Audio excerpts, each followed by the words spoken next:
Hello मेरे प्यारे दोस्तों, एक बार फिर से आप सभी को एक नए वीडियोज में स्वागत है।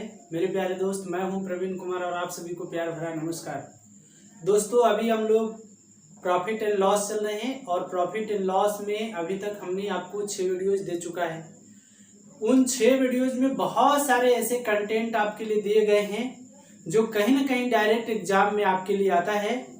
या तो आप एग्जामिनेशन हॉल में जाएं या आप प्रैक्टिस शीट बनाएं तो डायरेक्ट आपको उस तरह के क्वेश्चन भेटाएंगे और उन क्वेश्चन को कैसे आप छोटे से शॉर्ट मेथड के माध्यम से, मतलब अपनी एक अलग सोच के माध्यम से कैसे तुरंत बना देंगे बिना पेन पेपर का, इस तरह से हमने प्रयास किया है। यदि आप उन वीडियोज को नहीं देखे तो जरूर जाकर देखिए, है ना। बहुत सारी बातें आपको सीखने को मिलेंगे और मैं जरूर ये वादा करता हूं कि यदि आप मेरे सारे एपिसोड प्रॉफिट एंड लॉस का, चाहे वो टाइम एंड डिस्टेंस का हो, टाइम एंड वर्क का हो, परसेंटेज का हो, पाइप एंड सिस्टम्स का हो, नंबर सिस्टम का हो, जितने भी सारे अभी तक चैप्टर हमने पढ़ाया है आपको, मैं आपसे वादा करता हूं कि यदि उन चैप्टर को आप फुल एपिसोड को रेगुलर तरीके से यदि आप पढ़ लिए तो मुझे नहीं लगता है कि ग्रुप डी लेवल का एग्जाम जो है, एमटीएस लेवल का, रेलवे का, एनटीपीसी का, जितने भी सारे एग्जाम हैं उन सारे में आपको प्रश्न छूटेंगे। हाँ, बात रही एक्स्ट्रा की, तो हमने हाई लेवल के भी क्वेश्चन को बताने का प्रयास किया है ताकि आपको बहुत ज्यादा कुछ सीखने को मिले। चलिए, आज हम लोग उसी कड़ी में एक नए बात सीखने जा रहे हैं। मुझे उम्मीद है कि आप उन बातों को भी सीख करके आपको फायदा मिलेगा। चलिए, और एक नई बात क्या है कि यदि आप चैनल पर नए हैं तो चैनल को सब्सक्राइब कर दीजिए, साथ ही साथ बेल आइकन को भी प्रेस कर लीजिए और दोस्तों को भी शेयर करना नहीं भूलिए। एक काम आप रेगुलर करते रहिए, प्रतिदिन आपको मैथ का एक वीडियोज मिलता है और मैं प्रयास करता हूं कि अच्छा कंटेंट आपके लिए शॉर्ट टर्म का, जितने भी अभी देखिए आपका जो नियरेस्ट एग्जाम है वो ग्रुप डी है और एसएससी जीडी है। इन 2 एग्जाम को आपको टारगेट करना है तो इन सारे वीडियोज को आप जरूर रेगुलर देखिए, बहुत फायदा आपको पहुंचाएगा। चलिए मेरे प्यारे दोस्त, इसी कड़ी में हम कल सीखे थे कि जब 2 वस्तुओं का विक्रय मूल्य समान हो, उससे पहले सीखे थे कि जब 2 वस्तुओं का क्रय मूल्य समान हो, उससे भी पहले और भी टाइप सीखे थे। आज हम लोग इसी कड़ी में सीखेंगे एक नई बात। इससे पहले कि पिछले दिनों की बात हम आपको एक बार रिवीजन करा दें कि उस तरह के प्रश्न आएंगे, क्योंकि मैं प्रतिदिन 1 से 2 क्वेश्चन पिछले क्लास का लेता हूं, मतलब जिस टाइप को बताए उससे 1-2 क्वेश्चन अलग से लेकर के आपको फिर से रिकॉल करता हूं ताकि आपको कंटिन्यूटी बना रहे। आपकी कंटिन्यूटी के लिए मैं ऐसा करता हूं। तो चलिए, इसी कंटिन्यूटी को बनाए रखने के लिए पहला क्वेश्चन हम लेते हैं और पहला क्वेश्चन ये रहा आपके स्क्रीन पर और इसको आप देखिए। कहता है कि यदि 15 मेजों का क्रय मूल्य 20 मेजों के विक्रय मूल्य के बराबर हो तो हानि प्रतिशत ज्ञात करें। कहता है 15 मेजों का क्रय मूल्य, मतलब सीपी का वैल्यू दिया है 15 और 20 मेजों के विक्रय मूल्य के बराबर है, इसका मतलब एसपी का वैल्यू दिया है 20। हमने बताया था कि जब 2 वस्तुओं का, है ना, जब 2 वस्तुओं का 15 वस्तुओं का क्रय मूल्य, 15 मेजों का क्रय मूल्य 20 मेजों के विक्रय मूल्य के बराबर हो तो हानि प्रतिशत ज्ञात करें। हमने बताया था कि जब भी इस तरह का प्रश्न आपको भेटाए, भाव के केस वाला ये प्रश्न है। भाव का केस कहने का मतलब क्या हुआ? तो भाव का केस कहने का मतलब हुआ कि हमने कल बताया था कि जब वस्तु को अमाउंट की जगह, है ना, जब किसी को अमाउंट की जगह वस्तु को बेचा जाए, यानी एग्जाम्पल भी दिया था, तो उसको भाव का केस कहेंगे। तो 15 वस्तुओं का क्रय मूल्य जो है 20 वस्तुओं के विक्रय मूल्य के बराबर है ना। यदि हमने बताया था कि क्रय मूल्य को, विक्रय मूल्य को, प्रॉफिट को और लॉस को अमाउंट के बदले, है ना, वस्तु के रूप में दिखाया जाए तो उसे भाव का केस कहेंगे, अमाउंट के जगह, है ना। तो चलिए इसको कैसे बनाएंगे। दूसरी बात हमने बोला था कि जब इस तरह के प्रश्न में विक्रय मूल्य बढ़ा, क्रय मूल्य से विक्रय मूल्य का मान बढ़ा तो ऑलवेज लॉस, विक्रय मूल्य का मान बढ़ा, क्रय मूल्य से विक्रय मूल्य का मान बढ़ा तो ऑलवेज लॉस, क्रय मूल्य से विक्रय मूल्य का मान छोटा तो ऑलवेज प्रॉफिट। आप बताइए कि यहाँ पर क्रय मूल्य से विक्रय मूल्य बड़ा है कि छोटा, तो बड़ा है, तो क्या होगा, ऑलवेज क्या होगा, लॉस होगा। यदि यह छोटा हो जाता, 15 यहाँ पर हो जाता और 20 यहाँ पर हो जाता तो क्या हो जाता, प्रॉफिट हो जाता। तो भाव के केस में विक्रय मूल्य बड़ा तो ऑलवेज लॉस, विक्रय मूल्य छोटा तो ऑलवेज प्रॉफिट। आप बनाएंगे कैसे, तो इसको बनाने का तरीका हमने आपको बताया था कि दोनों को घटाकर ऊपर, तो 15 20 में से 15 गया तो इसको क्या करेंगे, 20 में से 15 गया तो बच गया 5, जिस दोनों को घटाकर ऊपर में बट्टा में ऑलवेज विक्रय मूल्य, तो ऑलवेज विक्रय मूल्य कितना है 20 और गुने 100 बी बचे क्या हो गया 100, 5 बचे 25% की हानि होगी, 25% की हानि होगी। देखिए कितना सिंपल था, रिकॉल भी हो गया होगा आपको माइंड में कि भाव के केस में यदि विक्रय मूल्य बड़ा हो क्रय मूल्य से, विक्रय मूल्य का मान बड़ा हो क्रय मूल्य से तो ऑलवेज लॉस, विक्रय मूल्य का मान छोटा हो क्रय मूल्य से तो ऑलवेज क्या होगा, प्रॉफिट। चलिए, मुझे पूर्ण उम्मीद है कि इन बातों को आप जरूर समझ रहे होंगे। आगे बात करते हैं। अगला प्रश्न क्या कहता है, कहता है दूसरा प्रश्न कि आप देखिए, दूसरा प्रश्न बताने से पहले हम आपको बताएं, पहले स्क्रीन पर क्वेश्चन को देखिए क्या कहता है। संतरों को 25 रुपया के 10 की दर से, संतरों को 25 रुपया के 10 की दर से खरीदकर 25 रुपया के 9 की दर से बेचा गया तो लाभ होगा।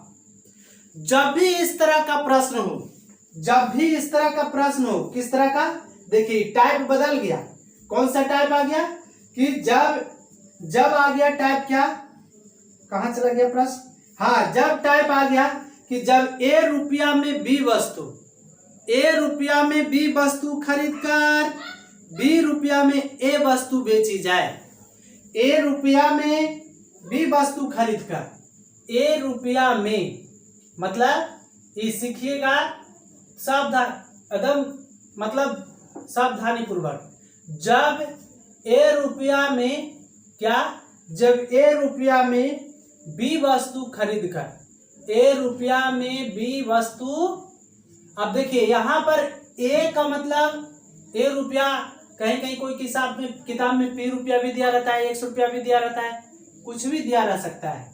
जब ए रुपया में बी वस्तु खरीद कर, क्या, ए रुपया में बी वस्तु खरीद कर बी रुपया में ए वस्तु बेची जाए, बी रुपया में ए वस्तु बेची जाए, ए वस्तु बेची जाए, इस बेची जाए। जब भी इस टाइप का प्रश्न आपको आ जाए, क्या आ जाए, जब भी इस टाइप का प्रश्न बी रुपया में ए वस्तु बेची जाए, ए वस्तु बेची जाए, तो जब भी इस तरह का प्रश्न आ जाए कि ए रुपया में बी वस्तु खरीद कर बी रुपया में ए वस्तु बेच दिया, बी रुपया में ए वस्तु बेच दिया। ये देखिए ए रुपया में बी वस्तु, ये वस्तु है, ये रुपया है ना, बी रुपया में मतलब ए रुपया है और ए वस्तु है, ठीक है। देखिए वाइस वर्सा है, एग्जाम्पल लेके हम आपको समझाएंगे जब एग्जाम्पल आएगा। कहता है कि ए रुपया में बी वस्तु खरीदकर बी रुपया में ए वस्तु बेची जाए। जब भी इस तरह का प्रश्न आपको मिल जाए तो देखिए हम बताएंगे कि इस तरह के प्रश्न में पहला का वस्तु तो दूसरा का रुपया, इस तरह का जब भी टाइप आवे, इस तरह का जब भी प्रश्न आवे तो कैसे बनाएंगे, तो पहला का वस्तु तो दूसरा का रुपया, मतलब पहला का वस्तु गुने दूसरा का रुपया, पहला का वस्तु गुने दूसरा का रुपया, तो पहला का वस्तु है बी, दूसरा का रुपया है बी, माइनस किसे, माइनस पहला का रुपया तो दूसरा का वस्तु। अब कहिए कि ए पहले क्यों नहीं लिए, ऑलवेज इसी तरह का लेना है। जब भी इस तरह का प्रश्न आपको आए तो हम लोग क्या करेंगे, पहला का वस्तु लेंगे पहले बार में, पहला का वस्तु तो दूसरा का रुपया, माइनस पहला का रुपया तो दूसरा का वस्तु लेंगे, मतलब ए गुने ए, बट्टा जिसे घटाया उसे बट्टा में, तो किसे घटाया ए गुने ए, तो उसे ऑलवेज बट्टा में, मतलब ए गुने ए कहने का मतलब ए स्क्वायर, हम यहाँ भी करेंगे बी गुने बी, बी स्क्वायर माइनस ए गुने ए स्क्वायर बटे ए स्क्वायर। देखिए किताब में इस तरह का लिखा हुआ आपको मिलेगा जरूर, लेकिन आप समझ नहीं पाएंगे, थोड़ा टाइम लगेगा। लेकिन आज हम लोग इसके बाद जब भी आएगा इस तरह के प्रश्न तो हम लोग इसको क्या करेंगे, बनाएंगे। क्या करेंगे, पहला का वस्तु तो दूसरा, पहला का वस्तु तो दूसरा का रुपया, पहला का वस्तु तो दूसरा का रुपया, माइनस पहला का रुपया तो दूसरा का वस्तु, क्या होगा, पहला का रुपया तो दूसरा का वस्तु, बट्टा में जिसे घटाया उसे नीचे, मतलब पहला का वस्तु तो दूसरा का रुपया, पहला का वस्तु दूसरा का रुपया, माइनस पहला का रुपया तो दूसरा का वस्तु, है ना, बट्टा में जिसे घटाया उसे, तो इतना आ गया। अब चलिए ये आपको बात याद रखना है, मुझे पूर्ण उम्मीद है। आप देखिए कि प्रॉफिट होगा कि लॉस, प्रॉफिट होगा कि लॉस, तो जब हम लोग इसको कैलकुलेट करके लाएंगे और जब साइन माइनस में आएगा, मान जब माइनस में आएगा तो ऑलवेज हानि, क्या होगा, हानि। मान जब प्लस में आएगा तो ऑलवेज प्रॉफिट, क्या होगा, ऑलवेज लाभ। मतलब जब साइन इसको हल करके लाएंगे और सोल्व करके लाएंगे, जब साइन नेगेटिव आ जाएगा, नेगेटिव में मान आ जाएगा तो ऑलवेज लॉस, पॉजिटिव में मान आ जाएगा तो ऑलवेज प्रॉफिट। ये बात आप समझ गए होंगे। चलिए आगे बात करते हैं। अब हम लोग इस पर आधारित जितने भी तरह के प्रश्न बनेंगे उसको हम लोग समझेंगे और बनाएंगे। क्या कहता है, देखिए क्वेश्चन को आप स्क्रीन पर देखिए। कहता है क्या,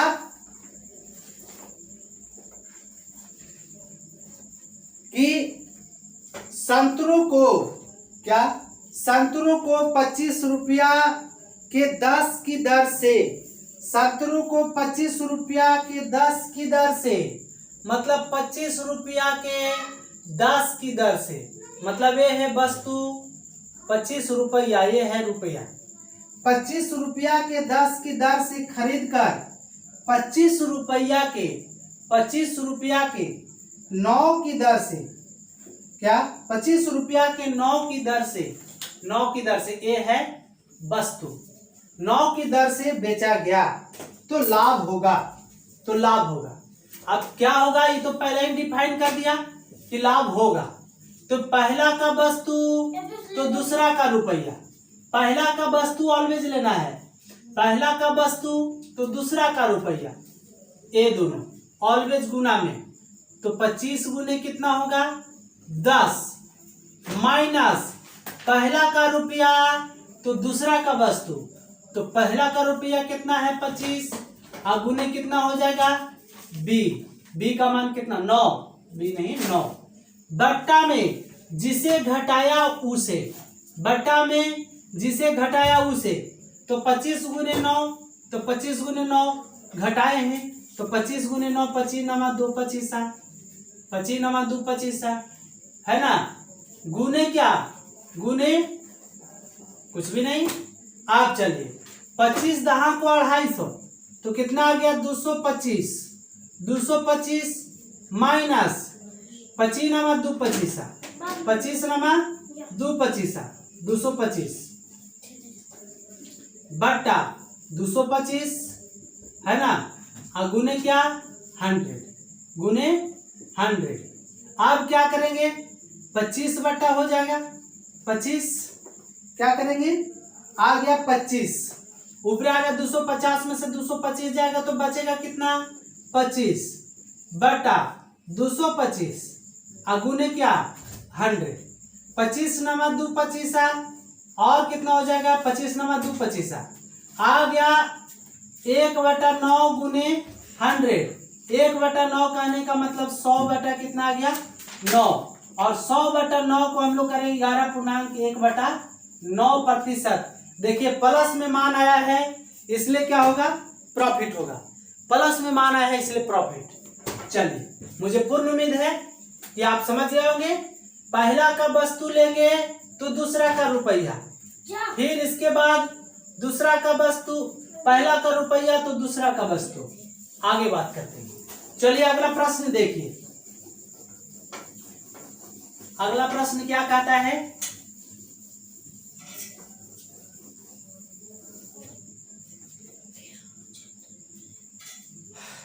कहता है कि कुछ वस्तुएं 5 रुपया में 6 के हिसाब से खरीद कर, कुछ वस्तुएं 5 रुपया में 6 के हिसाब से खरीद कर 6 के हिसाब से खरीदी गई तथा 6 रुपया के 5 के हिसाब से बेच दी गई। 6 रुपया, ये रुपया है, 5 के हिसाब से बेच दी गई, 5 के हिसाब से मतलब वस्तु है, ठीक है, ये आप थोड़ा सा लिख लीजिएगा। 5 रुपया में ये भी वस्तु है, आपको लिखने की जरूरत नहीं, आप जब पढ़िएगा तो आपको समझ में आ जाएगा। हमने क्या बताया, जाओ अभी चल रहा है क्लास, ठीक है।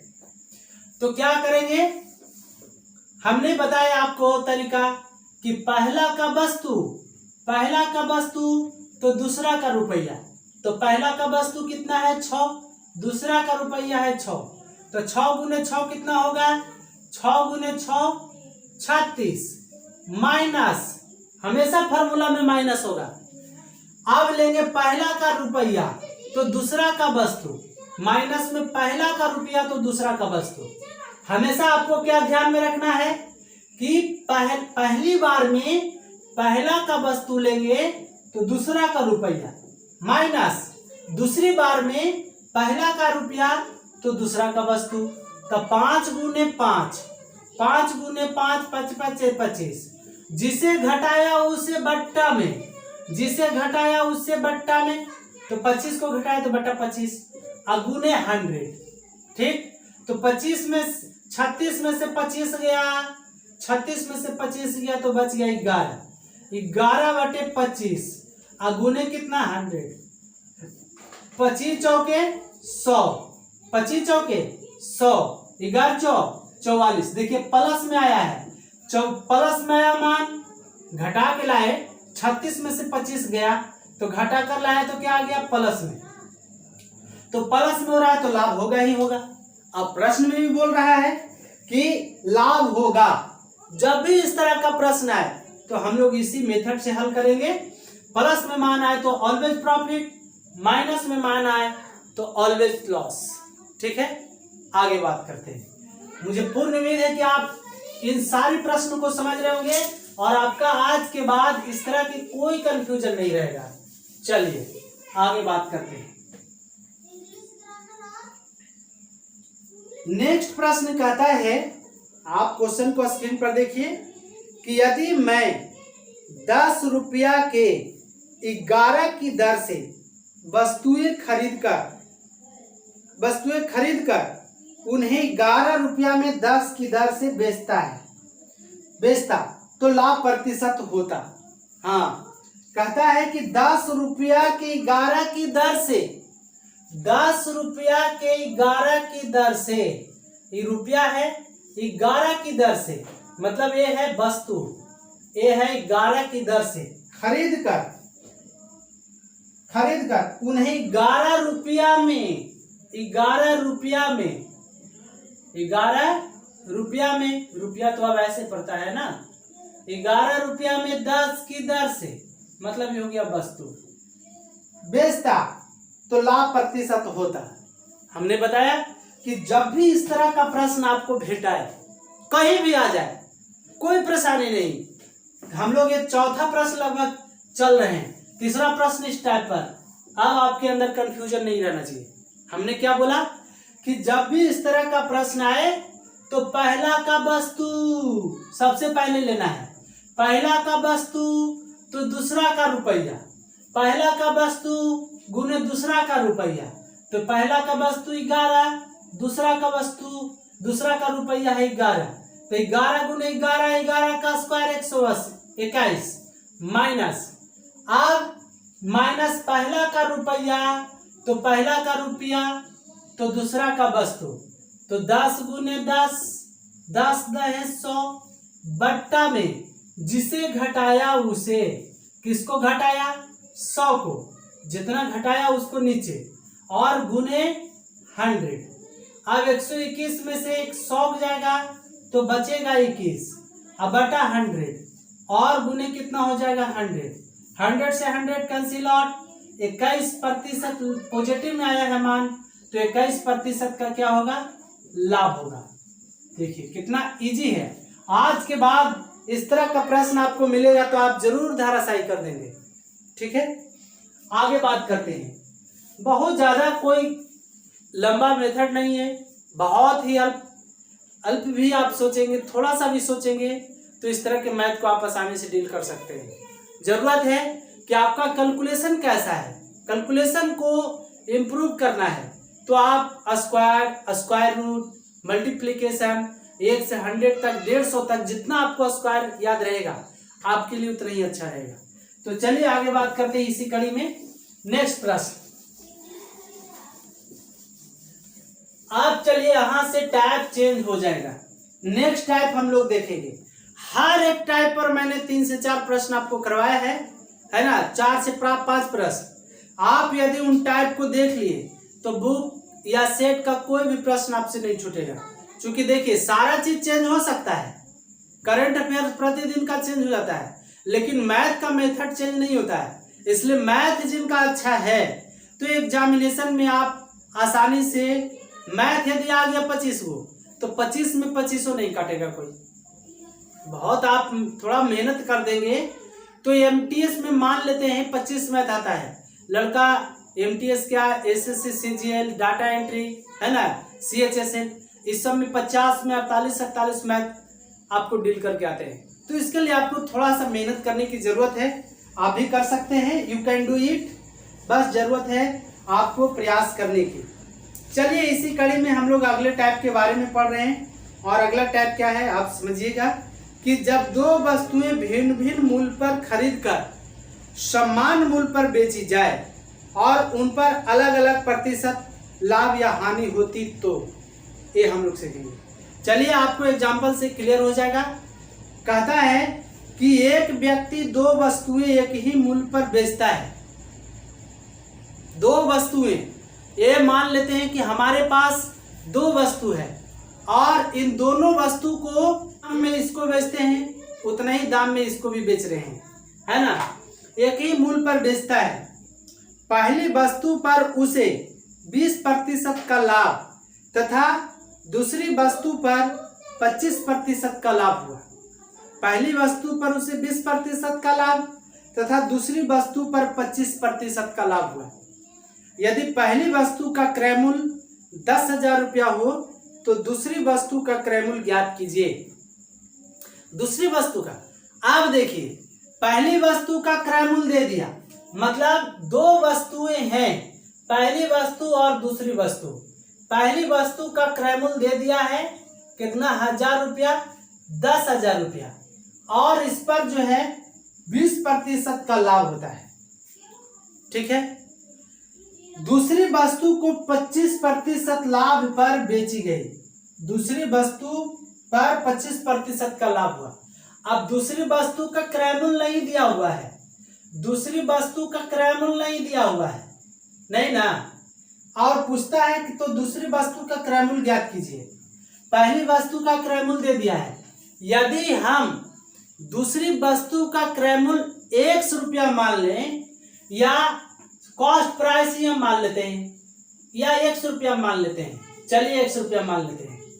पहली वस्तु पर उसे 20% का लाभ हुआ, दूसरी वस्तु पर उसे 25% का लाभ हुआ, तो क्रय मूल्य ज्ञात कीजिए। दोनों वस्तु को उतने रुपया में बेचा है, जितना रुपया में पहली वस्तु को बेचा उतने रुपया में दूसरी वस्तु को भी बेचा, है ना। मतलब विक्रय मूल्य समान है।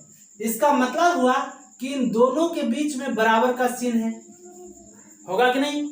जितना रुपया में हम इसको बेचेंगे, यदि क्रय मूल्य में होल वैल्यू का यदि हम सीधा गुना कर दें, कितना लाभ हुआ है पहली वस्तु पर? 20% का लाभ हुआ है। तो क्रय मूल्य में 20% का होल वैल्यू कितना होगा? तो 20/100, 20/100, 6/5 लाभ हुआ। तो क्रय मूल्य में यदि होल वैल्यू का सीधा गुना कर दें तो विक्रय मूल्य आ जाता है। ये हमने कई बार आपको बताया है।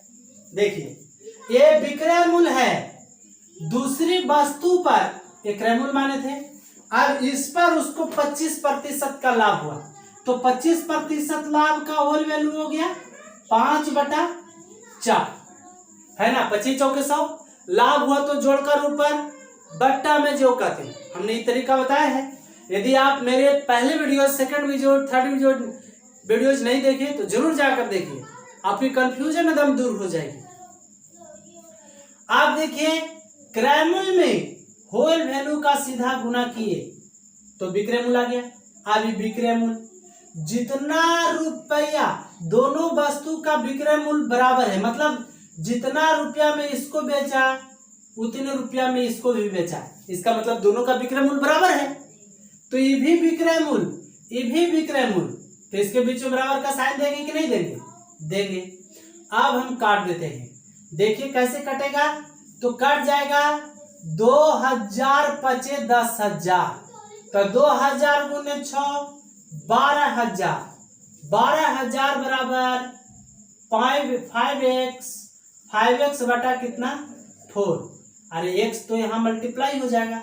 x क्या माने हैं? दूसरी वस्तु का क्रय मूल्य माने हैं। आप देखिए, 24 पचे 82 मतलब 2400 रुपया, तो x/4 बराबर 2400 रुपया, तो x बराबर कितना होगा? 24×4 9600 रुपया में दूसरी वस्तु को खरीदा था। इसका मतलब है कि दूसरी वस्तु का सीपी कितना आ गया? 9600 रुपया। देखिए कैसे हमने किया, कैसे सोचा, ये आप जान रहे हैं। कैसे जान रहे हैं? क्योंकि पहली वस्तु का क्रय मूल्य दिया हुआ है, दूसरी वस्तु का क्रय मूल्य हम 100 रुपया मान लिए। क्यों ऐसा किए? क्योंकि बोल रहा है कि दोनों वस्तुओं को समान मूल्य पर बेचा जाता है। इसका मतलब है, मेरे माइंड में एक बात आई कि इन दोनों वस्तु का विक्रय मूल्य समान है, इसका मतलब इसके बीच में बराबर का साइन दिया जा सकता है, और यहाँ पर क्रय मूल्य को x मान लें। यदि इसको हल कर लें, क्रय मूल्य में होल वैल्यू का सीधा गुना कर दिए तो ये विक्रय मूल्य आ गया। ये भी विक्रय मूल्य था। ये क्रय मूल्य में होल वैल्यू का सीधा गुना किए तो ये भी विक्रय मूल्य था। इधर भी विक्रय मूल्य, इधर भी विक्रय मूल्य, इसलिए इन दोनों के बीच में बराबर का साइन हो गया, है ना। बराबर आप तभी देने के अधिकारिक हैं, कभी तभी आपको अधिकार है कि दोनों पट्टी जब क्वांटिटी दोनों तरफ LHS और RHS के तरफ क्वांटिटी सेम हो तभी आप बीच में बराबर का साइन दे सकते हैं, और नहीं तो डज नॉट इक्वल टू हो जाता है। ठीक है, चलिए, मुझे पूर्ण उम्मीद है कि आपको समझ में आई होगी बात। चलिए आगे बात करते हैं अगले प्रश्न की। अगला प्रश्न क्या कहता है, देखते हैं। मेरे साथ आप धैर्यपूर्वक बने रहिए, हर एक प्रश्न को हम डील कराएंगे। चलिए, कहता है नेक्स्ट प्रश्न, कहता है कि महेश अपनी 2 गायें समान, हाँ देखिए इस टाइप पर भी 3 प्रश्न लिया गया है। महेश अपनी 2 गायें समान मूल्य पर बेचता है, मतलब फिर विक्रय मूल्य बराबर है। एक गाय पर उसे 10% की हानि तथा दूसरी गाय पर 5% की हानि होती है। यदि पहली गाय 9500 रुपया में खरीदा हो तो दूसरी गाय कितने रुपया में खरीदा था? सेम प्रश्न, बस क्वांटिटी चेंज है। पहले वस्तु का क्रय मूल्य दे दिया, ये पहला वस्तु है, पहले वस्तु ये है, पहली गाय है ना, यहाँ पर गाय है, पहला गाय, और यहाँ दूसरा गाय है, दूसरी गाय। पहली गाय का क्रय मूल्य 9500 रुपया, मतलब पहली गाय को 9500 रुपया में खरीदा और इसको बेचा जब तो उसे 10% की हानि हो गई। इसका मतलब है कि क्रय मूल्य में होल वैल्यू का सीधा गुना करेंगे तो हमको विक्रय मूल्य मिलेगा। 10% हानि हुआ तो 10% हानि का होल वैल्यू कितना होगा, तो 10/100, 10 से 10 1/10, 1/10 को कहेंगे 9/10। क्यों? घटाकर ऊपर नीचे जो का त्यों। ऐसा क्यों करेंगे? इसलिए करेंगे कि हानि हो रहा है। तो 9/10 आप दे देंगे। दोनों को समान मूल्य पर ही बेचा गया, इसका मतलब यहाँ पर विक्रय मूल्य, यहाँ पर बराबर का साइन। दूसरी वस्तु का क्रय मूल्य मान लेते हैं 100 रुपया। अब इस पर इसको कितना हानि हुआ, 5% की हानि हुआ। तो 5% हानि का होल वैल्यू होगा 19/20। अब देखिए ये भी विक्रय मूल्य, ये भी विक्रय मूल्य, दोनों विक्रय मूल्य है, इसलिए इसके बीच में बराबर का साइन दिया गया। अब हम काट देंगे 10 से 10, 950 गुने 9 बराबर कितना हो गया, 1 गुने 19/20, 19 5 95, 50 मरतबे कट गया है ना, और कटेगा नहीं, तो कितना आ गया 50 गुने 9 गुने 20। अब हो गया 1000, 5 दूनी 10, 1000 गुने 9, 9000 रुपया में दूसरी वस्तु खरीदी गई थी। देखिए कितना सिंपल है प्रश्न। आगे बात करते हैं अगले प्रश्न की।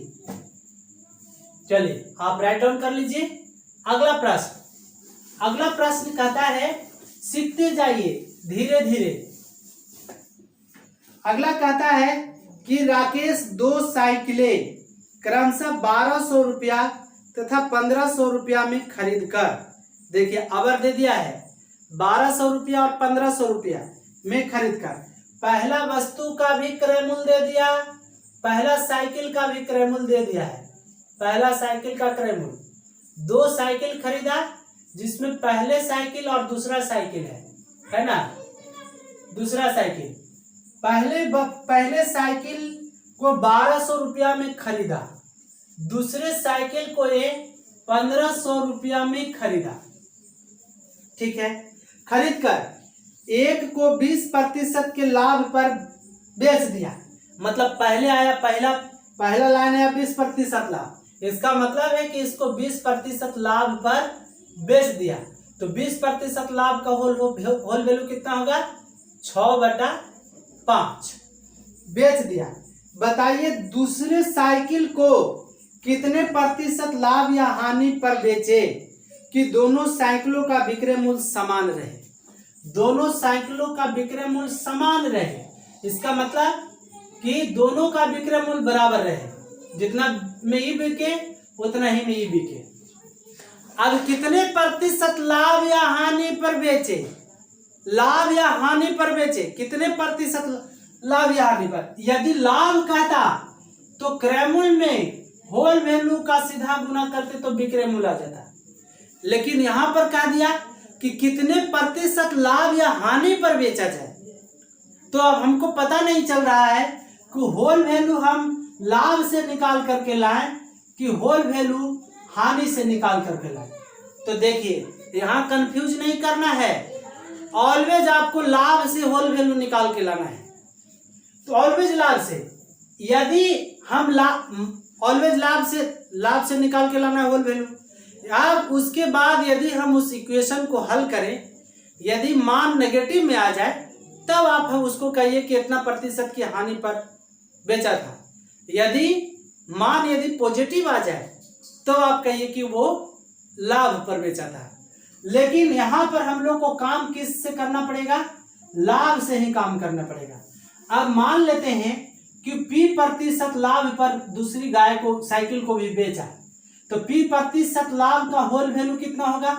तो हमने बताया है कि P% लाभ है तो P/100 लाभ हो रहा है, तो जोड़कर ऊपर, तो 100 प्लस कितना होगा, जोड़कर ऊपर बट्टा में जो का तो 100 प्लस P हो जाएगा, ऊपर में हो जाएगा 100 प्लस P, बट्टा में नीचे हो जाएगा 100। ये हो गया होल वैल्यू। और क्रैमुल में होल वैल्यू का यदि सीधा गुना कर दें तो हमको विक्रयमूल मिल जाएगा। इसका मतलब है कि 100 प्लस पी बट्टा में कितना 100। अब देखिए दोनों का विक्रयमूल समान हो गया। यदि इस इक्वेशन को हल कर दें तो हमको पी का वैल्यू आ जाएगा। पी का जब वैल्यू आ जाएगा, जाइए मेरे लाडले जाइए, अभी क्लास चलने दीजिए, डिस्टर्ब मत करिए। अब 2 जीरो से 2 जीरो क्या हो जाएगा, कट जाएगा, यहां पर कट गया। अब हम लोग काट देंगे 15 8 20 से, मतलब 80, मतलब ये कट गया। 16 5 कट गया 80। अब हो गया 16 6 96। 96 बराबर 100 प्लस कितना हो जाएगा पी। 96 बराबर 100 प्लस पी, तो पी बराबर कितना हो जाएगा आप बताइए। यहाँ है 100 प्लस पी, अब पी का मान निकालना है तो 100 को इधर लाएंगे ना, तो 96 माइनस कितना हो जाएगा 100 बराबर इधर कितना रह गया पी, 100 इधर आ गया। तो 96 में से 100 जाएगा तो -4। इसका मतलब पी का मान आया -4। तो क्या हो रहा है, हानि हो रहा है। मतलब मान निकाल करके यदि साइन नेगेटिव में आ जाए तो हम लोग कहेंगे कि उसको लॉस हुआ। तो कितना प्रतिशत की लॉस हुआ, 4% की हानि हुई। हाँ देखिए आ गया कि नहीं। यदि यहाँ पर पी का मान प्लस में आता तब हम लोग कहते कि उसको लाभ हुआ। तो इस तरह के जब भी प्रश्न आए तो आपको घबराना नहीं है। यहाँ पर लाभ के होल वैल्यू से ही काम करना है, हल करके लाएंगे। यदि साइन नेगेटिव आ जाएगा तो हानि होगा, यदि साइन पॉजिटिव आ जाएगा तो क्या होगा, लाभ होगा। चलिए तब तक के लिए, हाँ लेकिन यदि वीडियो समझ में आया होगा, यदि क्लास, तो आप चैनल को सब्सक्राइब करना मत भूलिएगा, साथ ही साथ दोस्तों को शेयर कर भी कर दीजिएगा। आज के लिए इतना ही, तब तक के लिए एक बार फिर से आप सभी को प्यार भरा नमस्कार, धन्यवाद।